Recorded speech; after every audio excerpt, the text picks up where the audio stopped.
ये गीत मैंने लिखा है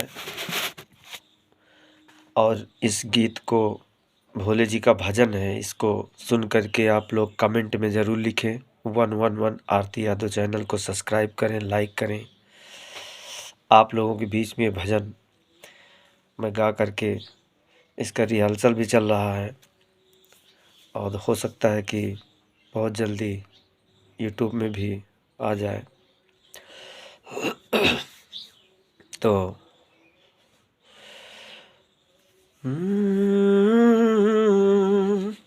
हम आई गईनी ओ भोले, हम आई गईनी तोहरे मंदिरिया हो, काटदा कलेस मोर भोले हो।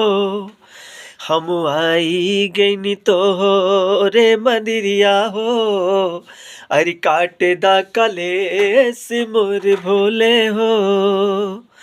हर सूतल नसीब बानी बहुत गरीब बानी, हर सूतल नसीब बाटे बहुत गरीब बानी। दुखवा से भरल मोरी जिंदगिया हो, काटदा कलेस मोर भोले हो। हम आई गईनी तोहरे मंदिरिया हो, काटदा कलेस मोर भोले हो। हम आई गईनी तोहरे मंदिरिया हो, काटदा कलेस मोर भोले हो। Thank you.